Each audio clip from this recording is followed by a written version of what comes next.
What up, guys? It's your boy LG. Hope everyone had a great day today. I had an awesome day.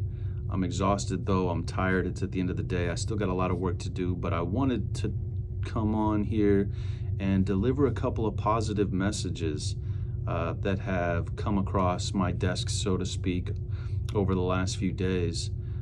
You probably caught my video recently, the short, about continuing to take whatever your perspective is when you run into a problem, and almost like the problem is here and you're continuing to look at it from different angles as you move around it, kind of mentally in your mind, if that makes sense, and look at it from different perspectives until you find the perspective that makes the most sense in terms of preserving your peace, creating a successful outcome. This is the next evolution of that, and that is your battle.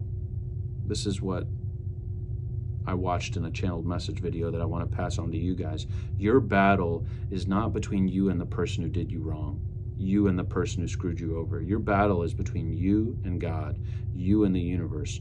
We're always, if we're doing what God wants us, what our intuitive mind is leading us to in goodness, if we're following that, we're always elevating to another level. We're always learning new things. We're always trying new things. And the universe, if you believe like I do, is always preparing you for the next level of things when you realize it the least. But as you move through life, you start understanding this kind of source code to the back end of the universe a little bit. And so that's what I'm bringing to you guys. I'm saying, when you look at any problem you have, instead of being upset or letting your emotions play an integral role in your conversation, trying to fix this problem that you're having with the person who did you wrong, who has a misunderstanding and sees it from a completely different angle than you do, if you understand that your battle is truly between you and God, or you and the universe, then you approach that. I find that I approach those issues in a much calmer way, or with more understanding as to the big picture and the potential pitfalls that I could create by handling it the wrong way.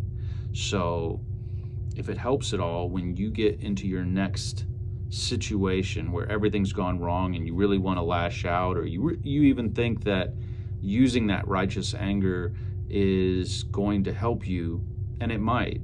I'm not saying don't use it. I'm just saying it's worth mentioning to think about it as you working it out with the universe so that you can get to the next level as easily as possible and do something that creates the most successful, positive outcome for everybody. And that brings me to my next point, which is using money to preserve your peace. Look, sometimes I've played phone games in the past, and I'm just going to create a little analogy that will make using money to preserve your peace more understandable from the perspective I'm coming from.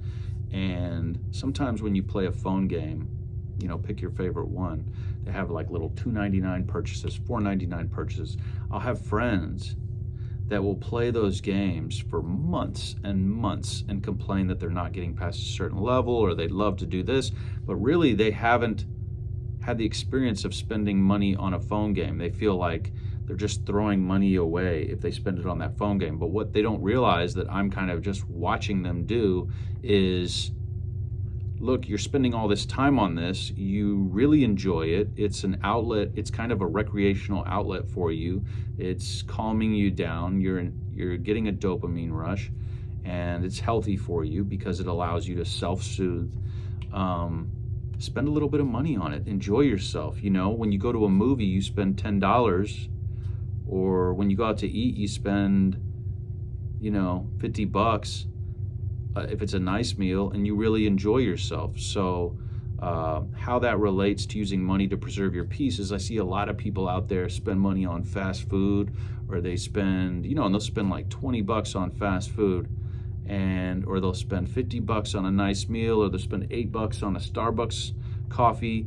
But then when something goes wrong with a bill with a cell bill or some kind of charge that they weren't expecting, people can completely crash out because they don't want to pay that money that they're not supposed to pay.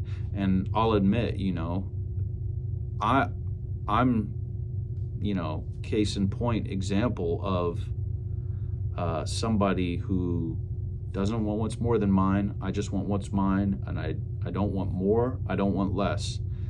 But sometimes, like I said, the universe, God, is going to give you those challenges, and you might have to weigh out, look, I can take this hard-earned money that I've made and just consciously and deliberately tell myself that I'm using it to put out this fire, and I know that I'm not going to have to spend another week on the phone talking to all these people, or I can get a special mailbox somewhere for someone to deliver a package so that I don't have to deal with UPS or whatever company that's causing you problems, and just use some of that money that you've made to make your life a lot easier.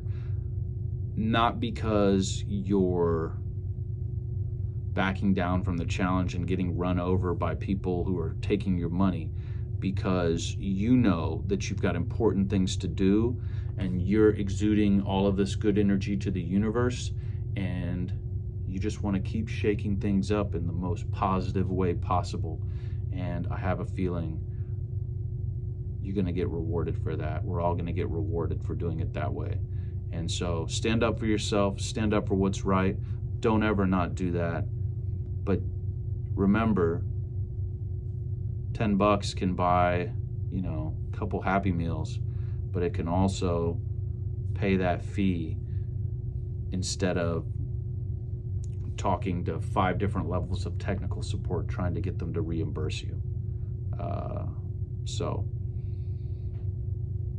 love you guys. I'm gonna hop off, and I'll be back real soon though. Peace.